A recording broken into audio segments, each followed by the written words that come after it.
ଦର୍ଶନ ଓ ନୀତିଶାସ୍ତ୍ର philosophy and ethics 8 ପୃଷ୍ଠାର ଏକ ଲିଖିତ ଆଲୋଚନା। ଦର୍ଶନ ସହିତ ନୀତିଶାସ୍ତ୍ରର ସମ୍ବନ୍ଧ ଅବିଚ୍ଛିନ୍ନ।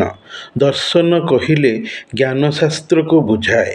ନୀତିଶାସ୍ତ୍ର ନୀତି ତଥା ଆଦର୍ଶ ପ୍ରତିଷ୍ଠାକାରୀ ଶାସ୍ତ୍ର। ଦର୍ଶନ ଶାସ୍ତ୍ରକୁ ପରିଚାଳନା, ତାହାକୁ ଉଚିତ ମାର୍ଗରେ ଚଳାଏ ନୀତିଶାସ୍ତ୍ର। ଯେହେତୁ ଜ୍ଞାନମୟତାରୁ ଉଦ୍ଭୂତ, ଦର୍ଶନଶାସ୍ତ୍ର ସବୁବେଳେ ସଠିକ୍ ଥାଏ ନା। ମିଛ ବିଶ୍ୱାସରେ ମଧ୍ୟ ଦର୍ଶନଶାସ୍ତ୍ର ପରିଚାଳିତ ହୋଇ ଜ୍ଞାନ ବିତରଣ କରାଇଥାଏ। ଦର୍ଶନଶାସ୍ତ୍ରର ଭୁଲ ବାଛି ତାକୁ ସଠିକ୍ ତଥା କାର୍ଯ୍ୟକାରୀ ମାର୍ଗୀ କରାଏ ନୀତିଶାସ୍ତ୍ର। ଜ୍ଞାନ କୁଜ୍ଞାନ ବି ଥାଏ। ଜ୍ଞାନକୁ ସୁରେ ବା ଭଲରେ ପରିଣତ କରାଏ ନୀତିଶାସ୍ତ୍ର। ସେଥିପାଇଁ ଦର୍ଶନର ସମ୍ପର୍କ ନୀତିଶାସ୍ତ୍ର ସହିତ ଥାଏ ଆଉ ସର୍ବଦା ବି ରହେ।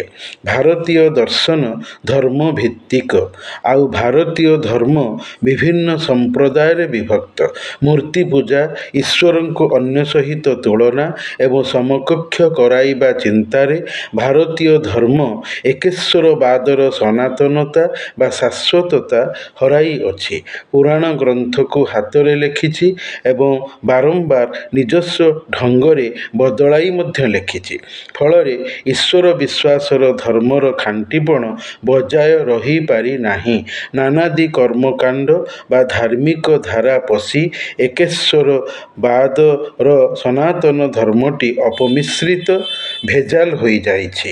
ଧର୍ମ ତାର ପ୍ରକୃତ ନୀତି ଏବଂ ଆଦର୍ଶକୁ ବଳବତ୍ତର ଧର୍ମର ପୂର୍ବର ସୃଷ୍ଟି ଭଳି ଏବେ ରଖିପାରିନାହିଁ।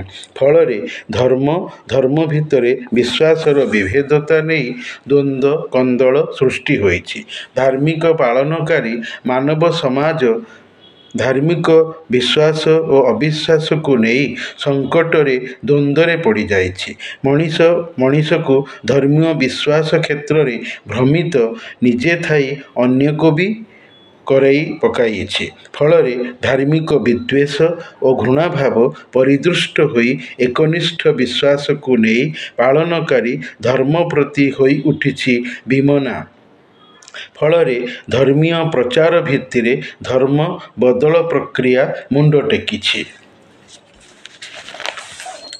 ନୀତିଶାସ୍ତ୍ର ଧର୍ମୀୟ ଦର୍ଶନରେ ପଶି ଧର୍ମକୁ ଓ ତାର ବିଶ୍ୱାସକୁ ଦୁର୍ବଳ କରିଛି। ଧର୍ମାନ୍ତରୀକରଣ ହେତୁ ମାନବୀୟ କ୍ରୋଧ ଦେଖାଯାଇ ମାନବ ସମାଜରେ ହିଂସାତ୍ମକ କାଣ୍ଡ ଭିଆଣ ଦୃଷ୍ଟିଗୋଚର ହୋଇଅଛି। ଭାରତୀୟ ଦାର୍ଶନିକ ବିଜ୍ଞାନୀମାନେ ଭାରତୀୟ ଦର୍ଶନକୁ କେବଳ ଧର୍ମଭିତ୍ତିକ କରାଇବାର କାରଣ ଏହା ହୋଇପାରେ କି ସେମାନେ ମନେ କରିଥିବେ ଧର୍ମଠାରୁ ଶ୍ରେଷ୍ଠ ତଥା ମହତ ସଂସାରରେ ଅନ୍ୟ କିଛି ନାହିଁ। ଯୋଉଥିପାଇଁ କବିବର ରାଧାନାଥ ରାୟଙ୍କ ମତରେ ଧର୍ମ ଏକା ସିନା ମହତପଣିଆ, ଆଉ ସବୁ ଯେତେ ଅଢ଼େଇ ଦିନିଆ। ଧର୍ମପୋତ ଏକ ଗଢ଼ିଛନ୍ତି ବିଧି, ପାରି ହେବା ପାଇଁ ସଂସାର ବାରିଧି। ସେହିପରି ଭକ୍ତକବି ମଧୁସୂଦନ ରାଓ କହିଛନ୍ତି, ବୃଥା ଜୀବନ ଯହିଁ ନାହିଁ ଧରମ, ପଶୁଲୀଳା ସାଧନ ମାତ୍ର କରମ। ନିର୍ବାସିତର ବିଳାପ କବିତା। ବାଲ୍ୟକାଳୁ ଧର୍ମ ଧନ ମୁଁ ସଞ୍ଚିବି ଏ ଜୀବନ ଅନିଶ୍ଚିତ, କେଜାଣେ କାହାର ଆଜି ମୃତ୍ୟୁକାଳ ହୋଇଯିବ ଉପସ୍ଥିତ। ଧର୍ମ କବିତା। ପୁଣି ସଂସ୍କୃତ ଭାଷାରେ ଅଛି, ଧର୍ମେଣ ହୀନାଃ ପଶୁଭିଃ ସମାନାଃ। ଧର୍ମହୀନ ବ୍ୟକ୍ତି ପଶୁ ସହିତ ସମାନ। କୋରାନ ମଧ୍ୟ ଏହି କଥା କହିଅଛି। କୋରାନରେ ଆଲ୍ଲାହ କହିଛନ୍ତି, ଯେଉଁ ମଣିଷ ମୋର ଧର୍ମ ପାଳନ ନ କରି ମୋର ଉପୂଜା ଖାଦ୍ୟ ଖାଉଛି, ସେଭଳି ମଣିଷକୁ ମୁଁ ଚାରିଗୋଡ଼ିଆ ଚତୁଷ୍ପଦୀ ପଶୁ ବୋଲି ଭାବେ, ବରଂ ପଶୁଠାରୁ ବି ହୀନ। କାରଣ ପଶୁ ମୋତେ ମାନେ, ହେଲେ ମଣିଷ ପଶୁର ମାନିବାକୁ ଜାଣିପାରୁନାହିଁ। ତେଣୁ ପଶୁ ଭଳି ମଣିଷ କେବଳ ଖାଇବା, ବୁଲିବା, ଶୋଇବାରେ ଜୀବନର ଦୁର୍ଲଭ ସମୟ ବ୍ୟତୀତ କରିବାକୁ ନଶ୍ୱର ସଂସାରକୁ ଆସିନାହିଁ। ସେ ଯାହାକୁ ପରମସତ୍ତା ଅଦୃଶ୍ୟ ଶକ୍ତି ବୋଲି ମନେକରି ଭଗବାନ ବା ଈଶ୍ୱର ନାମରେ ତାଙ୍କୁ ପ୍ରୀତ କରାଇବା ପାଇଁ ଆରାଧନାର ମାର୍ଗ କାଢ଼ିଛି। ଭଗବାନ ନିଜେ ବି ତାଙ୍କର ଦିବ୍ୟ ପ୍ରେରିତ ଗ୍ରନ୍ଥରେ କହିଛନ୍ତି, ହେ ମଣିଷ, ମୁଁ ତୁମକୁ ମୋରି ଉପାସନା କରିବା ସକାଶେ କେବଳ ସୃଷ୍ଟି କରିଛି। ତୁମର ଜୀବନବ୍ୟାପୀ କର୍ମ ଯୋଜନା ବି ମୋରି ଦର୍ଶିତ ମାର୍ଗରେ ହୋଇପାରିବା ଉଚିତ। ଯଥା ସୁଧ ଖାଇବ ନାହିଁ, ମଦ ପିଇବ ନାହିଁ, ବେଶ୍ୟା ହେବ ନାହିଁ, ମିଛ କହିବ ନାହିଁ, କାହାକୁ ଭ୍ରମିତ ଭୁଲ ମାର୍ଗରେ ନେବ ନାହିଁ ଇତ୍ୟାଦି। ତାହା ହିଁ ମୋର ନୀତି ଆଦର୍ଶ ଏବଂ ସେହି ନୀତି ଆଦର୍ଶଟି କେମିତି ତୁମଠାରେ ପ୍ରତିଷ୍ଠିତ ପ୍ରତିପାଳିତ ହୋଇପାରିବ, ମୁଁ ମୋର ଦୈବତ ପ୍ରବର୍ତ୍ତିତ ଗ୍ରନ୍ଥକୁ କରିଛି ସର୍ବୋତ୍ତମ ନୀତିଶାସ୍ତ୍ର ବା ଏଥିକ୍ସ। ନୀତି ନୈତିକତା ପ୍ରତିଷ୍ଠାର ବାଟ ବତାଇବା ଗ୍ରନ୍ଥ ହେଲା ନୀତିଶାସ୍ତ୍ର। ଭଗବାନଙ୍କର ପ୍ରକୃତ ପ୍ରବର୍ତ୍ତିତ ବା ଜାରି କରାଇଥିବା ଗ୍ରନ୍ଥ ନୀତିଶାସ୍ତ୍ର ଈଶ୍ୱରଙ୍କ ଦ୍ୱାରା ପ୍ରବର୍ତ୍ତିତ ଓ ମଣିଷର ଜାଣିବାର ଧର୍ମରୁ ମଣିଷର ନିଜ ମନଗଠିତ ଧର୍ମର ଆବିଷ୍କାର କରିଛି। ଜାଣିବାର ଧର୍ମ ଈଶ୍ୱରଙ୍କଠାରୁ, ଗଠିତର ଧର୍ମ ମଣିଷଠାରୁ ଆସିଅଛି। ଈଶ୍ୱର ତାଙ୍କର ପୈଗମ୍ବରଙ୍କ ଦ୍ୱାରା ଧର୍ମକୁ ପ୍ରଥମ କରି ମଣିଷଠାରେ ଜଣାଇଲେ ଓ ପରେ ମଣିଷ ସେଥିରେ ଅସନ୍ତୁଷ୍ଟ ଖୁସି ହୋଇ ନ ପାରି ନିଜସ୍ୱ କପୋଳକଳ୍ପିତ ମନଗଢ଼ା ଧର୍ମକୁ ନିଜଠାରେ ପ୍ରତିଷ୍ଠା ଦେଲା, ଯେଉଁଥିରେ ସାର୍ବଜନୀନ ସ୍ୱୀକୃତ ଯୁକ୍ତି ନାହିଁ। ସେଥିପାଇଁ ମଣିଷ କହିଛି, ବିଶ୍ୱାସେ ମିଳଇ ହରି ତର୍କେ ବହୁଦୂର, ଯାହାକି ସମ୍ପୂର୍ଣ୍ଣ ଭୁଲ। ଈଶ୍ୱର ଓ ତାଙ୍କର ଧର୍ମ ପୂର୍ଣ୍ଣତଃ ଯୁକ୍ତି ଦ୍ୱାରା ପ୍ରତିଷ୍ଠିତ, ନଚେତ୍ ଧର୍ମ ଗ୍ରହଣୀୟ ହୋଇପାରିବ ନାହିଁ। ସତ୍ୟତା ଯୁକ୍ତିରୁ ହିଁ ମିଳେ, ଯେଉଁଥିରୁ ସତ୍ୟତା ତଥା ଗ୍ରହଣୀୟତା ବାହାରେ, ଯାହାକି ମାନସିକ ବା ମନସିଜ। ମନ ଗ୍ରହଣରେ ଧର୍ମ ପାଳିତ ଏବଂ ଦର୍ଶନ ପ୍ରଚାରିତ। ଦର୍ଶନ ଗ୍ରହଣର ନିର୍ଯ୍ୟାସ ବା ତାହାର କାରଣ ଦାନ, ଅର୍ଥାତ୍ ଏଥିପାଇଁ ମୁଁ ଧର୍ମକୁ ଗ୍ରହଣ କଲି ଅବା ଧର୍ମକୁ ତ୍ୟାଗ କଲି ବୋଲି ବାହ୍ୟ ପ୍ରଚାର ବା ଅନ୍ୟକୁ ଜଣେଇବା ଦୃଷ୍ଟିରୁ ଯାହା ଜ୍ଞାନ ଗ୍ରହଣୀୟ ରୀତିରେ ମନକୁ ମିଳେ, ତାହା ଦର୍ଶନ ବା ଫିଲୋସଫି। ସଂସାରରେ ଜୀବ ଥାଇ ଦୃଷ୍ଟି ମେଲାଇ ଯାହା ଦେଖେ, ତାହା ହିଁ ଶେଷରେ ତତ୍ତ୍ୱଜ୍ଞାନ ଶାସ୍ତ୍ର ଦର୍ଶନ ବୋଲାଏ। ସଂସାରରେ ଜୀବନ ଧାରଣର ଦୃଷ୍ଟି ଚାହିଦାକୁ ନେଇ ହୋଇଥାଏ। ଯେଉଁଥିରେ ଜୀବନର ଚାହିଦା ଅଛି, ସେଇଥିରେ ଦର୍ଶନଶାସ୍ତ୍ର ରହିଅଛି। ଶାସ୍ତ୍ରଟି ବିଦ୍ୟା ବା ଜ୍ଞାନ ଲାଭ ପ୍ରାପ୍ତିର ଅନ୍ୟ ନାମ। ପ୍ରୟୋଗ ବା ବ୍ୟବହାରରୁ ଯାହା ସାରାଂଶ, ନିର୍ଯ୍ୟାସ ବା ଚିପୁଡ଼ା ଭାଗଟି ମିଳେ, ତାହା ଦର୍ଶନ। ସୁତରାଂ ମାନବର ସମଗ୍ର ଜୀବନ ହେଉଛି ଦର୍ଶନର ଜମା ବା ପୁଞ୍ଜି। ଧର୍ମ ତନ୍ମଧ୍ୟରୁ ଶ୍ରେଷ୍ଠ, ଯେହେତୁ ଜୀବର ସୃଷ୍ଟି ଧର୍ମରୁ ଏବଂ ଜୀବର ଶେଷ ବା ସମାପ୍ତି ଧର୍ମରେ ହିଁ ହୋଇଥାଏ। କାରଣ ଜନ୍ମବେଳେ ଧର୍ମୀୟ କର୍ମକାଣ୍ଡ, ମଲା ପରେ ବି ଧର୍ମୀୟ କର୍ମକାଣ୍ଡ ଥାଏ। ଈଶ୍ୱରୀୟ ଜ୍ଞାନରୁ ଜୀବନକୁ ନୀତିର ମାର୍ଗ ମିଳେ। ଯାହା ମିଳେ ତାହା ନୀତିଶାସ୍ତ୍ର। ଆଦର୍ଶ ଢଙ୍ଗରେ ନ୍ୟାୟୋଚିତ ଓ ସୁମହତ ଉପାୟରେ ଜୀବନ ବିତେଇବାର ଅର୍ଥ ନୀତିଶାସ୍ତ୍ରର ବ୍ୟାବହାରିକ ଦିଗ। ବିବାହ ଭଲ, ତେଣୁ ନୀତିମୟ, ହେଲେ ବେଶ୍ୟାବୃତ୍ତି ମନ୍ଦ, ତେଣୁ ଅନୀତିମୟ। ସତ୍ୟ ଓ ସତ କହିବା ଭଲ, ତେଣୁ ନୀତିମୟ। ମିଛ କହିବା ମନ୍ଦ, ତେଣୁ ମିଛ ଅନୀତିମୟ। ମଦ୍ୟପାନ ଅନୀତିମୟ। ଉପକାରୀ ହିତକାରୀ ଯାହା ସବୁ, ସେସବୁ ନୀତିଶାସ୍ତ୍ର ଏଥିକ୍ସରେ ଗଣା। ଅପକାରୀ କ୍ଷତିକାରୀ ସତ୍ତା ନୀତିଶାସ୍ତ୍ର ପର୍ଯ୍ୟାୟବାଚୀ ନୁହେଁ। ଧର୍ମ ସମ୍ପୂର୍ଣ୍ଣ ନୀତିମୟ।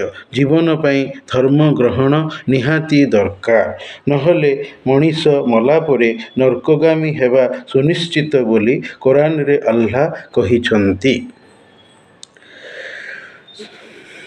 ତେଣୁ ଧର୍ମ ହିଁ ଦର୍ଶନର ମୂଳ। ସେଥିପାଇଁ ଧର୍ମକୁ ଦର୍ଶନରେ ଅଗ୍ରାଧିକାର ରୀତିରେ ପ୍ରାଧାନ୍ୟ ଦିଆଯାଇଛି। ଦର୍ଶନ କହିଲେ ପ୍ରଥମ କରି ଧର୍ମ ଦର୍ଶନ ହିଁ ସ୍ୱତଃ ମଣିଷର ଜୀବନ ଧାରଣକୁ ଆସେ। ଦର୍ଶନ ଧର୍ମର ସାରତତ୍ତ୍ୱ ଦର୍ଶନରେ ଧର୍ମର ସାରତତ୍ତ୍ୱ ଅଛି। ଯାହା ଗୃହୀତ ତାହା ତତ୍ତ୍ୱ। ସାର୍ବଜନୀନ ମତବାଦ ଗୃହୀତ, ସେଥିପାଇଁ ତତ୍ତ୍ୱଦର୍ଶୀ ଥିବାରୁ ଜ୍ଞାନ ବା ବିଦ୍ୟା ରୂପେ ଶାସ୍ତ୍ର ସ୍ତରକୁ ଆସେ। ସର୍ବୋପରି ଦର୍ଶନ ହୋଇଯାଏ ସାର ସଂଗ୍ରହଣୀୟ, ଅସାର ବର୍ଜନୀୟ। ସୁତରାଂ ଧର୍ମକ୍ଷେତ୍ରରେ ସାର କଥା କୋଉଟା ପ୍ରକୃତ ଥିବାରୁ ତାହା ଦର୍ଶନ ବୋଲାଏ। ଧର୍ମରେ ମୂର୍ତ୍ତି ପୂଜା ସାର ବା ଶ୍ରେଷ୍ଠ କାମ ନୁହେଁ। ଥିଲେ ବିଶ୍ୱଧର୍ମ ମୂର୍ତ୍ତି ପୂଜା କରନ୍ତା। ତେଣୁ ଧର୍ମ ଦର୍ଶନରେ ମୂର୍ତ୍ତି ପୂଜା ଯିବ ନାହିଁ। ଈଶ୍ୱର ସର୍ବଶକ୍ତିମାନ ଥିବାରୁ ସେ ମୂର୍ତ୍ତି ଗଢ଼ି ଜୀବନ୍ୟାସ ଦେଲେ। ହେଲେ ସେ କଦାପି କହିନାହାନ୍ତି ମଣିଷ ନିଜେ ମୂର୍ତ୍ତି ଗଢ଼ି ନିଜେ ପୂଜୁ। ତାଙ୍କୁ ଅନ୍ୟ ସହିତ ତୁଳନା କରିବା, ସମାନ ମଣିବାକୁ ସେ କହିନାହାନ୍ତି। ତେଣୁ ଈଶ୍ୱରଙ୍କ ଏପରି ବାରଣ। ତଥ୍ୟଟି ଦର୍ଶନରେ ଯିବ। ଗଲେ ଯାଇ ମଣିଷ ସମକକ୍ଷକାରୀ ଆଉ ଧାର୍ମିକ କ୍ଷେତ୍ରରେ ହେବ ନାହିଁ।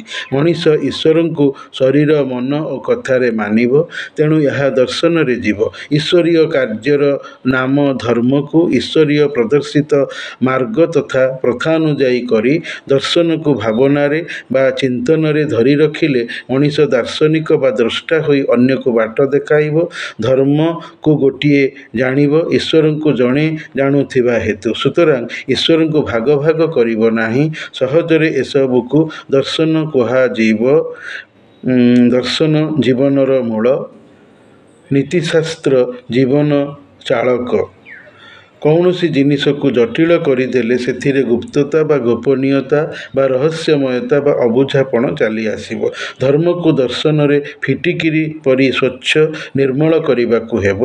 ଫଳରେ ମଣିଷ ମନରେ ମାନିବାପଣର ଇଚ୍ଛା ଜାଗ୍ରତ ହୋଇ ସେହି ଇଚ୍ଛାକୁ ସଂସାରର ସମସ୍ତ ମଣିଷଙ୍କ ପାଇଁ ସାର୍ବଜନୀନ କରାଗଲେ ନୀତିଶାସ୍ତ୍ର ଓ ଦର୍ଶନ ମଧ୍ୟରେ ଦୂରତା ରହିବ ନାହିଁ। ବ୍ୟବଧାନ ବୁଝିବାରେ ଅସୁବିଧା ଦିଏ। ଏହି ଅସୁବିଧାରେ ପାଳନ ଅସମ୍ଭବ ହୋଇପଡ଼େ। ଯେମିତି ସଂସାରର ଜଣେ ମଣିଷ ଆଦମରୁ ତାର ଯୋଡ଼ା ହୱା ବା ପ୍ରଥମ ନାରୀ ଏବଂ ଏହି ଦୁଇ ନର ଓ ନାରୀର ଶାରୀରିକ ସଙ୍ଗମରୁ ମାନବ ସଭ୍ୟତା ପୃଥିବୀରେ ସ୍ଥିତ। ସେମିତି ଈଶ୍ୱରୀୟ ପ୍ରବର୍ତ୍ତିତ ପ୍ରଚଳିତ ଗୋଟିଏ ଧର୍ମରୁ ମାନବକୃତ ଅନେକ ଧର୍ମ ଆସିଛି। ମଣିଷ ପ୍ରଥମେ ମଣିଷକୁ ସାପକୁ ଦେଖିଲାରୁ ଯାଇ ଶିବଙ୍କ ମୂର୍ତ୍ତି ଓ ତାଙ୍କ ବେକରେ ସାପ ଗୁଡ଼ାଇବାର ମୂର୍ତ୍ତି ଗଢ଼ିଲା। ଜଣେ ଈଶ୍ୱରଙ୍କୁ ନାରୀରେ ସ୍ତ୍ରୀରେ ପରିଣତ କରି ଭଗବାନ ଓ ତାଙ୍କ ସ୍ତ୍ରୀଙ୍କୁ ଭଗବତୀ ନାମ ଦେଲା। କାରଣ ମଣିଷ ଈଶ୍ୱରଙ୍କୁ ମଣିଷ ବୋଲି ମନେ କରିଛି। ସେହି କାରଣରୁ ନୀତିଶାସ୍ତ୍ର କୋରାନ କହେ ମଣିଷ ମନର ଇଚ୍ଛାକୁ ପ୍ରଭୁ ବନାଇ ଦେଲା, ଯାହାକି ଈଶ୍ୱରଙ୍କ ଅସ୍ତିତ୍ୱପଣର ଅପମାନବୋଧ ପ୍ରକୃତ ହେବାରୁ ଆଲ୍ଲାହ ତାଙ୍କର ଶ୍ରେଷ୍ଠ ନୀତିଶାସ୍ତ୍ର କୋରାନରେ ଦର୍ଶନ ଦେଖାଇ ଦେଇ କହିଲେ, କ'ଣ ଅଲଗା ଅଲଗା ପ୍ରଭୁ ଭଲ? ନା ଜଣେ ଆଲ୍ଲାହ ସବୁରି ଉପରେ ବିଜୟୀ ଖୋଦା ଭଲ? ଆଲ୍ଲାହଙ୍କ ସହିତ ସମାନ କରାଇ ଆଉ ଦ୍ୱିତୀୟ ଖୋଦା, ହେ ମଣିଷ ତୁ ପୂଜା କରେନା, ତୋତେ ଯାତନା ହେବ, ତୁମେ ନର୍କଗାମୀ ହେବ। ସମକକ୍ଷକାରିତା ଶିର୍କ ଜୀବନର ବହୁତ ବଡ଼ ଜୁଲୁମ ବା ଅତ୍ୟାଚାର, ଯାହାକି ଅକ୍ଷମଣୀୟ ଅପରାଧ ମଣିଷକୁ ସିଧା ନର୍କକୁ ନେଇଯିବ। ହେ ମଣିଷ, ତୋର ବାପା ମା ଯଦି ମୋର ଆଲ୍ଲାହର ସମକକ୍ଷ କରାଇବାକୁ କହିଲେ ବି ତୁ ଜମାରୁ ସେମାନଙ୍କ କଥା ମାନିବୁ ନାହିଁ, କାରଣ ତୋର ଏଥିରେ କୌଣସି ପୂର୍ବ ଜ୍ଞାନ ନାହିଁ। ଇସଲାମ ଧର୍ମୀୟ ଦର୍ଶନର ଏହି ନୀତିଶାସ୍ତ୍ରକୁ ସଂସାର ମଣିଷ ଅବଶ୍ୟ ମାନୁ, ନହେଲେ ମଲାପରେ ତାର ମନଗଢ଼ା ଧର୍ମ ତାର ଜୀବନରୁ ଅପସରି ଯାଇ ସେ ଇସଲାମ ଧର୍ମର ପ୍ରଭୁ ଆଲ୍ଲାହଙ୍କ ଦ୍ୱାରା ଶାସ୍ତିର ହକଦାର ବା ପ୍ରାପ୍ତକାରୀ ହେବ। ଖୋଦା କହିଛନ୍ତି, ମୋ ଛଡ଼ା ମଣିଷର ଦ୍ୱିତୀୟ ପ୍ରଭୁ ନାହିଁ। ସୁତରାଂ ଅମାନିଆ ମଣିଷକୁ ଏଥିପାଇଁ ମୁଁ ସଜା ଦେବି, ମୋ କଥା ନ ମାନିବାର ଗର୍ହିତ ଅପରାଧିକ ଦୋଷରେ। ଈଶ୍ୱରୀୟ ଧର୍ମଦର୍ଶନର ଏହା ପ୍ରକୃତ ନୈତିକ ଜ୍ଞାନ, ମନ ମାନିନେବାର ପଥ। ମଣିଷ ଯଦି ନ ମାନିବ ସେଇଟା ତାର ନିଜର କ୍ଷତି। ଦର୍ଶନ ସାଂସାରିକ ସାମାଜିକ ଜୀବନ ଧାରଣରେ ବି ଅଛି। ମାନବ ସମାଜରେ ସର୍ବତ୍ର ମଣିଷ ଶୃଙ୍ଖଳିତ ଆଦର୍ଶମୟ ଜୀବନ ଧାରଣ ସବୁ ଦୃଷ୍ଟିରୁ କରିବ। ଘରେ ବାହାରେ ସବୁଠି ନୀତିଶାସ୍ତ୍ର ଭିତ୍ତିରେ ଚଳିବ। ଫଳରେ ଜୀବନର ସାରାଂଶ ଅର୍ଥପୂର୍ଣ୍ଣ, ଦଣ୍ଡ ବିମୁକ୍ତ, ଉଦାହରଣ ସର୍ବସ୍ୱ, ସମାଜ ଭିତ୍ତିକ ହୋଇପାରିବ। ନୀତିଶାସ୍ତ୍ର ପଢ଼ାଯାଏ, ଦେଖାଯାଇ ପାଳନ କରାଯାଏ। ନୀତିଶାସ୍ତ୍ରର ଶାସ୍ତ୍ରୀୟ ବା ବହିଜ୍ଞାନ ଏବଂ ବ୍ୟାବହାରିକ ଜ୍ଞାନର ଦୁଇ ରୂପ ଅଛି। ବହିଜ୍ଞାନ ପୁରାଣ, ମାନବରଚିତ ତତ୍ତ୍ୱ ବା ଥିଓରିରେ ଏବଂ ବ୍ୟାବହାରିକ ଜ୍ଞାନ ଜୀବନ ବିତାନର ପ୍ରାୟୋଗିକତାରେ ଥାଏ। ଦର୍ଶନ ସ୍ୱତନ୍ତ୍ର ଏକ ବୈଷୟିକ ସତ୍ତା ନୁହେଁ। ଏହାର ସୃଷ୍ଟି ବା ଉଦ୍ଭାବନ ମଣିଷ ଜୀବନରୁ ଭୁଲ ଠିକ୍ର ବିବେଚନାରୁ ହୋଇ ଆସେ ଓ ନୀତିଜ୍ଞାନ ଦ୍ୱାରା ସଂସ୍କୃତ ରିଫର୍ମ ସଂଶୋଧିତ ହୋଇଥାଏ। ସେଲାଗି ଦର୍ଶନଶାସ୍ତ୍ରରେ ନୀତିଶାସ୍ତ୍ରର ଭୂମିକା ଅବଶ୍ୟମ୍ଭାବୀ ହୋଇଥାଏ। ନହେଲେ ସଂସାର ମଣିଷମାନଙ୍କ ଦ୍ୱାରା ତିଷ୍ଠିବ ନାହିଁ, ଧ୍ୱଂସ ନଷ୍ଟ ହୋଇଯିବ ବୋଲି କୋରାନ କହେ। ମଣିଷ ଏପରି ହେଉଥିବାର ବି ଦେଖେ। ଭଲ ପ୍ରୟୋଜନୀୟ, ଭୁଲ ବର୍ଜନୀୟ। ଭୁଲ ଆଚାର ହେଉଛି ଜୀବନର ଅବିଚାର। ଅବିଚାର ଅପଚାରକୁ ନୀତିଶାସ୍ତ୍ର ବରଦାସ୍ତ ନ କରି କ୍ଷଣକୁ ମଣିଷଠାରେ ପ୍ରତିଷ୍ଠିତ କରାଏ। ନୀତିଶାସ୍ତ୍ର ଜୀବନର ସତ୍ମାର୍ଗ, ଦର୍ଶନର ଏହା ପଥିକ। ଆଖି ଥିଲେ ଦୃଷ୍ଟିରେ ବାଟ ଚାଲିବା ଅଛି। ଦର୍ଶନ ପାଇଁ ବୁଦ୍ଧି, ଜିଜ୍ଞାସା, ଅନୁରାଗ, ଇଚ୍ଛା ଦରକାର। ଆଉ ନୀତିଶାସ୍ତ୍ର ନିମିତ୍ତ ମନ ଓ ତା'ର ଭାବନା ଦରକାର।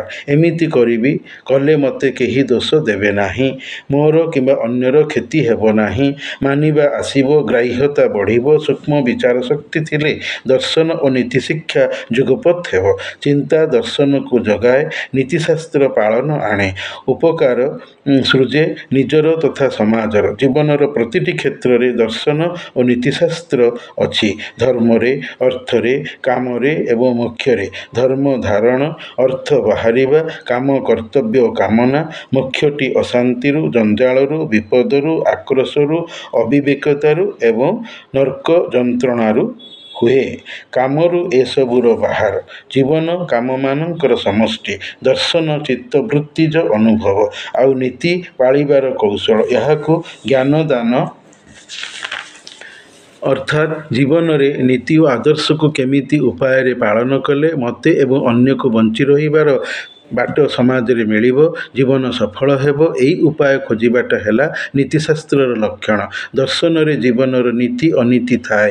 ଅନ୍ୟର ମୂଲ୍ୟବାନ ଜିନିଷଟି ଦେଖି ଲୋଭେଇବା ଓ ତାକୁ ଓରଉଣ୍ଡି କୌଶଳ କରି ଚୋରାଇ ନେବାର ମନୋଭାବିତ ଦର୍ଶନଟି ଅନୀତି। କିନ୍ତୁ ଅପରପକ୍ଷରେ ଏହି ଦୁଶ୍ଚିନ୍ତା ମନକୁ ଆସିଲେ ବି, ନା ମୁଁ ଚୋରି କରିବି ନାହିଁ, ଚୋରି କରିବା ମହାପାପ କାର୍ଯ୍ୟ, ଏପରି ମହତ୍ ଚିନ୍ତା କରେଇବା, ମନରେ ଭର୍ତ୍ତି କରେଇବା ନୀତିଶାସ୍ତ୍ରର କାର୍ଯ୍ୟ। ସେଥିପାଇଁ ଦର୍ଶନ ଓ ନୀତିଶାସ୍ତ୍ର ବା ନୀତି ଆନୟିକ ଜ୍ଞାନ ସର୍ବଦା ପାଖେ ପାଖେ ଥିଲେ ମଣିଷ ଅମଣିଷ ହେବାରୁ ବର୍ତ୍ତିଯାଏ।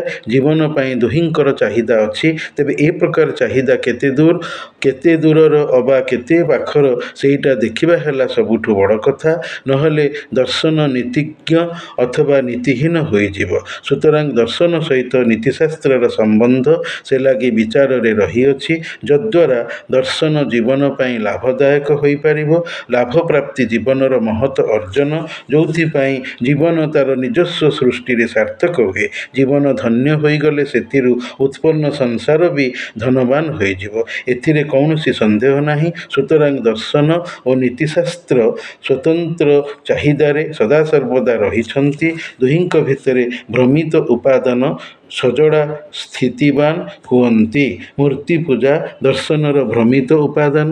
ମୂର୍ତ୍ତିପୂଜା କରିବା ନାହିଁ ନୀତିଶାସ୍ତ୍ରର ସଜଡ଼ା ସ୍ଥିତିବାନ।